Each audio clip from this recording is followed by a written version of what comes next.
What is up, YouTube fam? Robbie C here, and today we are gonna learn how to spin putt. Before we dive in, we gotta ask the most important question of the day. How you doing today, Wes?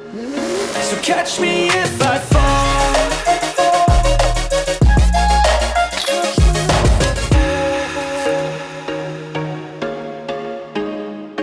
Spin putting. Spin putting is something that is talked about a lot in golf, and I think that people have sort of a misconception when it comes to spin putting, because people can often believe that spin putting is this super dramatic, almost like granny style basketball shot, right? Where you've got the ball down here and you're whoop, whoop, and tossing it up. People think that push putting only happens when the disc comes all the way down here and I go super low to high. I think push putting in general revolves around having a sort of low to high motion, but spin putting doesn't necessarily mean that it's just you like whipping the disc towards the basket as fast as humanly possible. Spin putting can be very controlled. If we look at people such as Simon Lizotte, Eagle McMahon, both have extremely controlled spin putts. And depending on the circumstances that you find yourself in for your normal weather settings, spin putting could and probably should be your preferred choice of putting. Normally I'd be tempted to talk about the pros and cons of spin putting before we dive in, but I know a lot of folks have said, hey, you're getting too long in your intros, things like that. So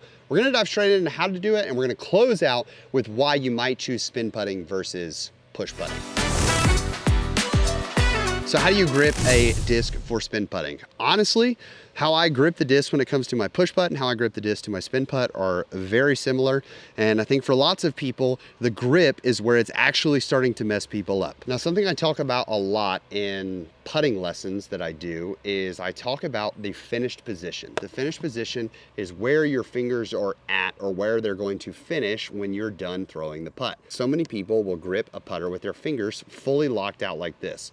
And that brings an issue on how we generate power in the putt, because power on the putt, whether you're spin putting or push putting, comes from three facets. It's gonna come from your fingers, it's gonna come from your wrist, it's gonna come from your legs. Your arm most often is not entirely, it can add to the power, but it's almost a lever delivering the power of some other parts of the putting form. Now immediately people are heading in the comments telling me that I'm wrong for that, and I get that, because I think that you can have your arm involved in the shot, but when you overarm the disc, that is where we create the most inconsistencies in our putt, because the arm is just this crazy long lever that we're trying to get used to if we're trying to generate power from that, versus the simple and finite pieces of our fingers, our wrists, and using our legs. That is a much more repeatable motion. So when we talk about the finish position, rather than having my fingers fully locked out, because that would be I have included or extended power into the putt, so now all of the power from my fingers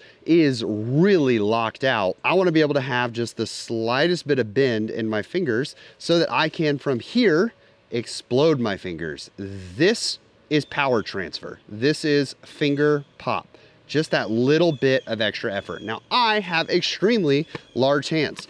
For reference, this is me gripping a full-on putter, and I have this thing fully surrounded. So I have very large hands. So for me, my power that I can generate from my fingers in a closed or not finished position, that is a lot of extension that can occur from that. And I understand for you smaller handed folks, that's just not the same. So we want to make sure though that we're still, even if we have small hands, we're not in a fully finished position. We're going to curl those fingers in a little bit. Now, if you're spin putting, what do we do with the index finger? In push putting, I am almost always going to be an advocate of getting that finger underneath, but we'll talk about that if this video does well. I'll do a how to do push putting guide as well in the future, or for those of you that are interested based on the pros and cons at the end. But for a spin putt, I can have my finger on top of the rim because it really is not going to be necessarily pulling and helping me, which is what the finger is going to be actively doing during a spin putt, is I'm going to be using the fingers to sort of pull the disc along, because my wrist is going to become a bit more involved. And so I'm adding tension to the bottom of the disc here, and I'm pulling that shot along. And you can see that as I pull in, my fingers are going to have a little bit of bend to them. And as I have that bend and I'm pulling the shot forward, when I get to that finished position, I pop, and that is the fingers extending I'm freaking people out. You're at home and you're like just sitting there. I don't know, like what this is, a lasagna, something like that. And then all of a sudden I'm just out here like wham, wham, wham, wham. And you're like, whoa, bro, what are we doing? My bad, Joseph. I know you were eating that lasagna, dude. I know it. And my bad, dude. My bad, Joseph. So we want this bent finger. Now, when we get further away, we're gonna use the closeness or the proximity of our fingers to the rim in order to be a governor or a speed control for how much we want to spin. This is one of the largest issues that people can have, is if you are a spin putter and you're too close to the basket, it can feel like I don't want to give a full effort, which when I don't give a full effort, I'm not going to be committed and I'm probably not going to make solid putts. So I want to make sure that I'm using my fingers. The farther out I get from the basket, the more those fingers are going to creep in and come closer to the rim, because that's where I'm going to be generating some power. The closer I am, I can actually spread my hand out on that putter so that I'm still pulling, I'm still creating tension with the thumb on the top, and I'm still creating tension with the fingers on the bottom. Most of the time, I'm trying to line up my thumb to my middle finger here. I'm actually just about right here, creating the pressure right here, creating pressure with my thumb on the top so that I have this pull. Also, in terms of how I'm bringing it close to my hand, I have the disc tucked in right here closely, because once again, I'm pulling and extending the shot. I'm pulling and extending the shot. So that's grip. It can really come down to, I would say, the three major keys of grip are making sure that you've got it tight to the palm. We want to make sure that it's in the palm, which makes pulling a little bit easier. We want to make sure that our fingers are not in the finished position, fully locked out. And then once again, index finger, I don't really care what you decide to do. This is all about comfortability for you. If you feel that you get a much cleaner release because you have that index finger out of the way, then absolutely go for it. I mean, that went pretty well. And I'm normally a finger underneath guy. But if it's going in and it feels repeatable and consistent, that's the biggest thing. One of the tests that you want to do in order to make sure that your grip is locked in is you're going to spin the disc around and then hold, take a picture of it. Go back, spin the disc around, hold, take a picture. And you want to keep doing this until your pictures look very much the same, because big difference point here. A lot of people don't talk about the fact that this grip right here, if my fingers are here or my fingers are here, that difference, while feeling really similar, that difference is going to be consistency, because if I'm going here, I have less power than if I have here. And that little bit of extra power while I'm going to fly at a 15 or 20 foot range, adding 5 to 10% more power is the difference between me nailing into the chains and going too high and hitting the band. All right, let's talk wrist, because the wrist, we have to talk about whether we have a static wrist or a fluid or an active wrist. Now, in spin putting, we are going to have a much more active wrist in terms of it breaking versus a push putt, where we still can have an active wrist where the wrist is actively supinating or turning that palm up. The wrist is going to have some break or some give to it because we're going to be firing and aiming that.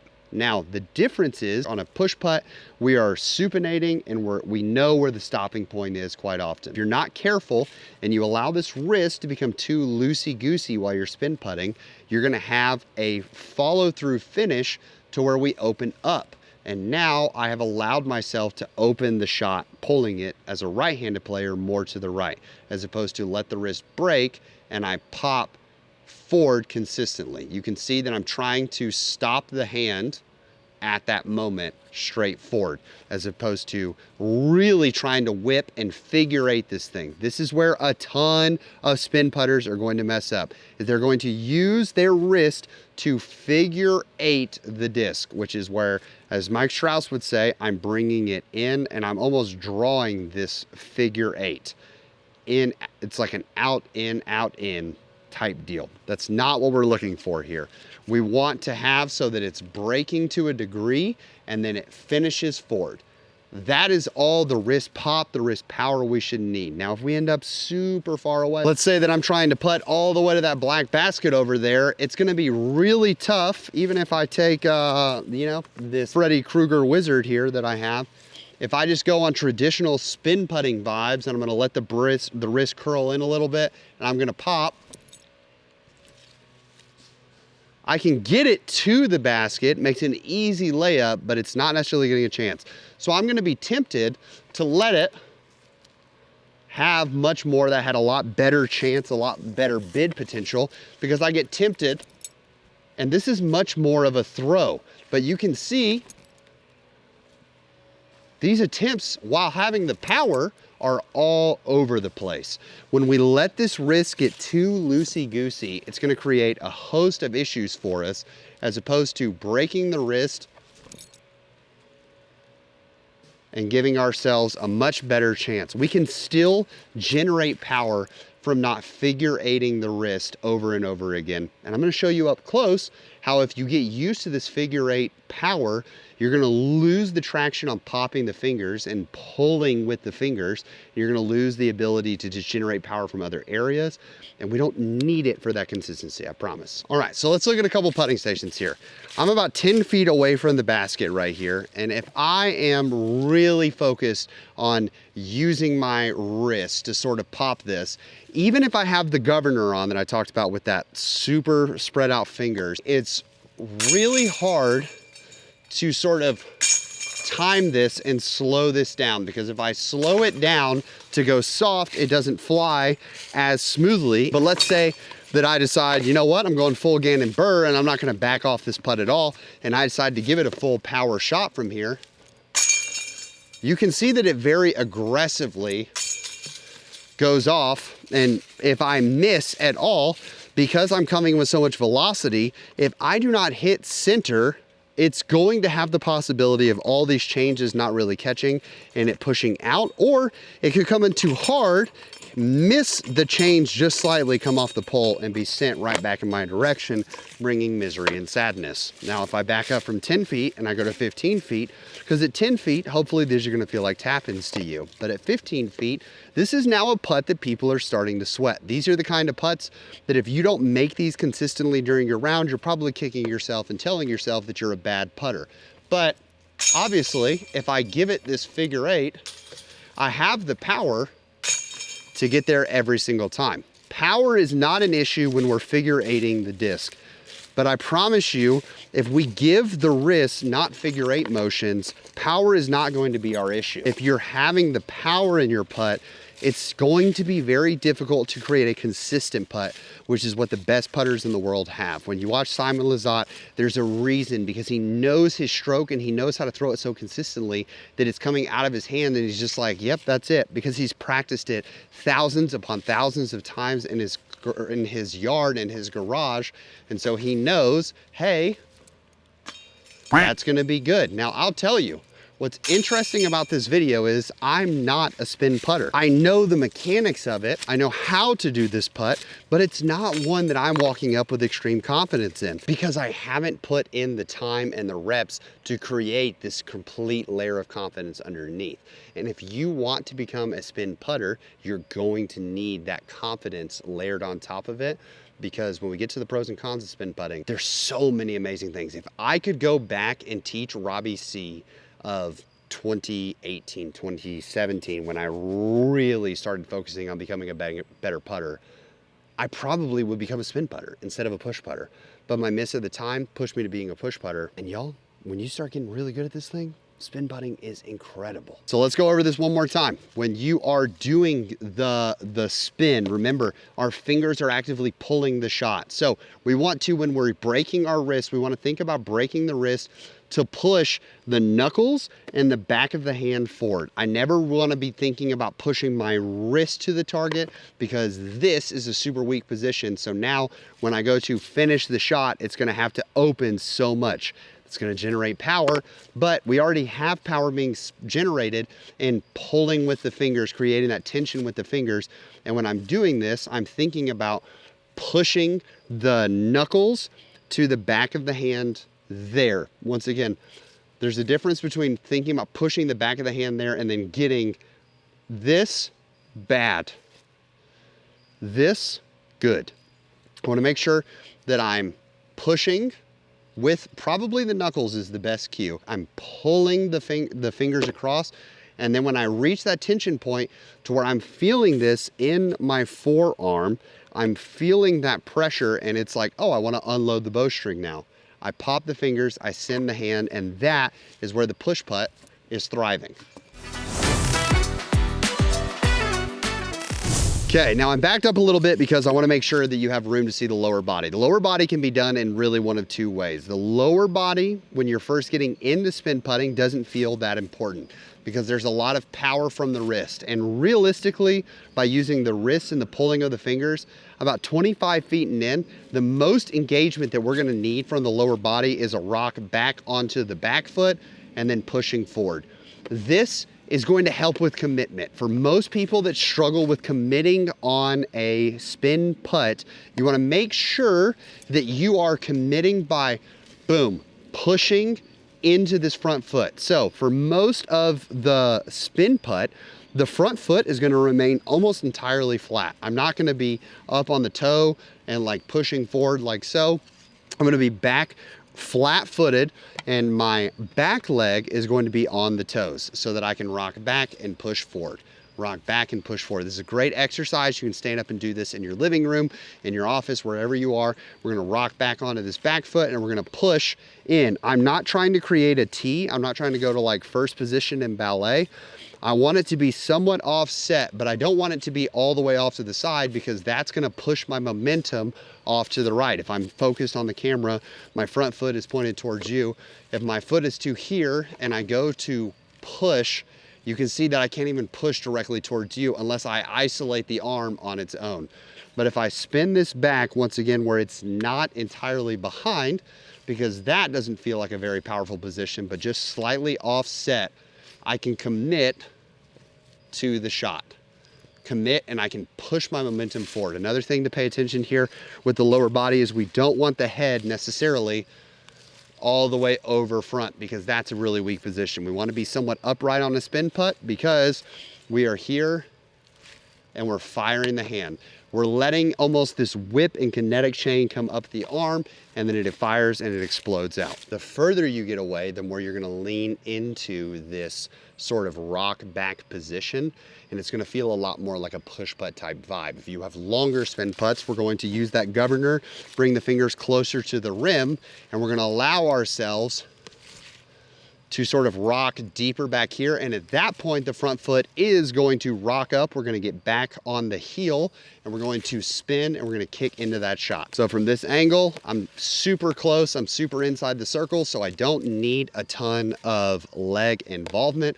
I'm just simply pulling back. It's a very easy motion, sending the disc towards the basket. But if we pivot to where we've gone from putting at this closer 15 to 20 foot range out to this way more aggressive hope and a prayer, and this is not a good practice point. I will go ahead and say, do what I say, not what I do here. If you're learning this putt, practicing from this range is going to teach you some bad habits. We want to make sure that if you're learning this putt, that your long forms, your long looks of the putt are about 45 feet maximum, so that you're not creating, once again, terrible habits of just trying to full yeet this thing and generate power. But if you really get a great spin putt dialed up, suddenly you don't have to be doing what we do. You're taking what Connor on this disc for and doing like a frisbee toss to try to get it up close to the basket.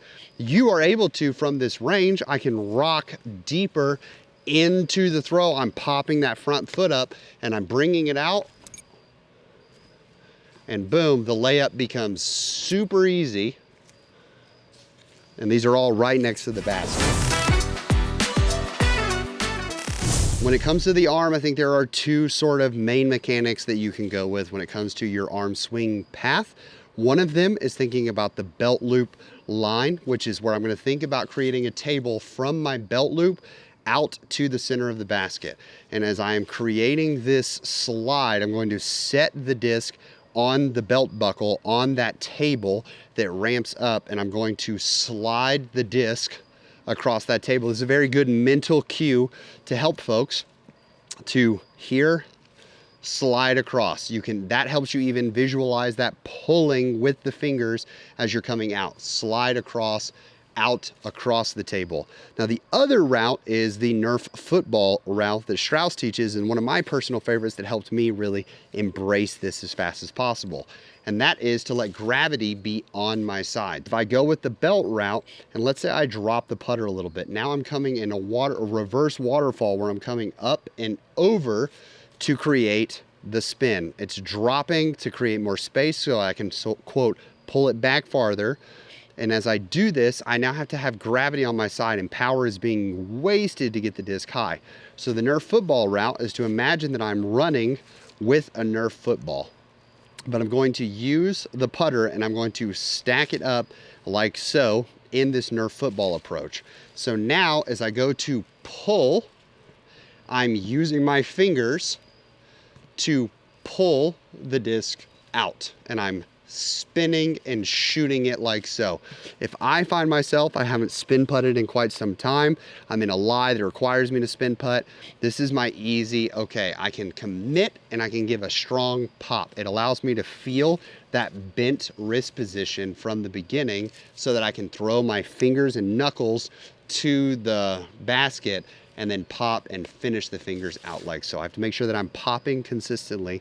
But these two routes, whether it be the belt buckle table or the Nerf football approach, are the two most common things for the arm. If you're over arming it, you're gonna be tempted to go into that figure 8 position, where that's usually gonna happen is that the elbow is gonna be whipping into the body to create this sort of whip movement. I wanna make sure that I'm bringing it in and the arm is just an extension. It's just hitting, whether I'm doing the belt buckle or I'm doing the Nerf football, the arm is extending and committing to the target. So you've got these mental cues. So what are we doing to put them all together? We're gonna start close to the basket and we're gonna work our way back. We're just stepping up and we're just popping the disc into the basket. Traditionally, spin putts are gonna come in sort of nose up and glide their way to the basket. So we wanna make sure that we're giving the right height, the right potential for them. If I'm missing left and right, that is me overusing my wrist. High to low is a commitment issue. It's rarely going to be a matter of a power difference. It's going to be a commitment issue, because one of the cons here of spin putting is that when you miss on a spin putt, you're going to miss significantly farther because we're not giving it that high to low motion. So I have to keep it chain height almost at all times if it ever wants a chance of going into the basket, as opposed to a push putt where I can kind of loft it in the air and let it drop. And if it drops short, it's still gonna be right next to the basket. We're gonna keep working our way backwards. If you have a stack of putters, you can do this. But I personally, I like to go with 1 or 2 when I'm working on my spin putt, because it allows me to not get into too much of a routine. I have to set up, I have to think about this every time, and I throw the shot. So you're gonna wanna do this over and over again, and then when you start feeling that it's getting wobbly, you start feeling like you're missing consistently, stop, take another step forward, get close again, and build that confidence. We, as spin putters, wanna make sure that we are confident and committed to the putt. And if you spend a spin putt practice missing over and over again, it's going to demoralize possibly how you're feeling. And then the next time you go out, you're not gonna have that commitment to keep it chain height, to give it a chance to go into the basket, which is also gonna create a host of issues later on down the road. The sun is setting here in the backyard laboratory. So let me close out with the pros and cons that I see to spin putting. I'm gonna start with the cons because we wanna end on a positive note. Sound good? So the cons are going to be that your comebackers are traditionally going to be a little longer if you do not come in contact with metal. So longer comebackers can often be a drawback of spin putting. And the biggest reason for this is, like I said, in order for it to have a chance, because you are spinning the disc and sending it, it doesn't have a lot of loft to it up and down. So it's gotta stay chain height the whole time. It's just a reality. A second con of spin putting is that older baskets, depending on the type of baskets you have in your area, may not be so accepting of spin putting. When people were putting originally in the sport, there was obviously some spin putting occurring, but a lot of it was a more traditional style push putt that was occurring. So these weaker single chain baskets that are out there, and a lot of practice baskets that you're gonna find are can be single chained. So you could get very demoralized practicing on a single chain basket because these single chainers, because you're coming in with such commitment and power, it's going to reject the disc more often. And I would say the third con, and it's not necessarily a con at all, is that mid-range putts can often feel like some of the scariest putts because you have to full commit on those putts. But we already know our way around this. It's hard to even include this as a con because we have that finger extension from the finish position to a powered position where the fingers are closer to the rim to allow you to speed control there. Which takes us to the pros, and hot Jiminy, are there a ton of pros to spin putting. Spin putting pro number one, your range of putting is dramatically farther than your push putting alternatives. If a push putter is stepping up to a 45 to 50 foot putt, they're having to give it everything that they and their ancestors have to get it to the basket. Obviously, the best putters in the world can have a loftier putt, but it becomes a lot less consistent to hit longer putts as a push putter because of the fact that we have to bring so much height variance into it. Pro number two is that in the same vein, the weather is going to affect a spin putter a lot less. If it's very windy outside as a push putter, when I get very far away from the basket, if the wind's howling, it's swirling around, tossing a putter up to the wind and hoping that the Lord himself carries it to the basket can feel extremely risky. However, a spin putter is able to slice through that wind and use their putter to cut straight to the basket, making longer makes much more common, as well as more common in worse weather conditions. Pro number three, you have to spend less time actually working on your upshot game because, like we talked about here, as someone who's not necessarily a long range spin putter, and by not necessarily, I'm just not a long range spin putter. If you find yourself often from 100 feet and in sort of struggling with those extremely soft upshots, but you don't really have a great step putt and you don't really love lofting it, working on this spin putt where you can rock back onto the power foot in the back and lean in and push that way can be a huge game changer to save you some strokes. And the fourth and final pro to spin putting to me is actually something that I think more people need in their disc golf game, and it is that it will increase your confidence by 1,000,000 miles. There is nothing like a spin putter who is feeling themselves and they are so excited and confident, and there is hitting putt after putt after putt after putt. I believe that this is one of the biggest reasons that when you watch Simon Lizotte and Eagle McMahon start getting hot during a tournament, it is because they know that putt is on, and so they are committed, they are confident, and they are sending the putter at the basket every single time. So I'd love to know, for the spin putters out there, did we do a good job, bad job, terrible job, whatever it may be regarding all of these features?